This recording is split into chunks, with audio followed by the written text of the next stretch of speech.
V župnijski cerkvi svetega Janeza Krstnika so tako pripravili osrednjo slovesnost sveto mašo, ki jo je daroval novomeški škof monsignor Andrej Glavan.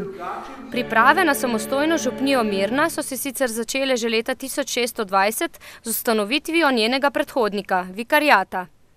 Naša župnijska cerkev je pa mnogo starejša kot sama župnija, saj bomo drugo leto praznovali 750 let, kar je bila omenjena prva cerkev, in pa 550 let, kar so začeli zidati po našo sedanjo župnijsko cerkev.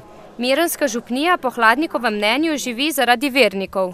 Zdaj pa vedno bolj spet poskušamo z roko v roki z vsemi drugimi ustanovami, naj si bo to z novo občino, naj bo to s šolo, naj bo s kakšnimi drugimi društvi, se skušamo povezovati, iskati neke določene skupne rešitve, skupne poti, zato ker vsi smo postavljeni za to, da delamo za ljudi, ki so tukaj.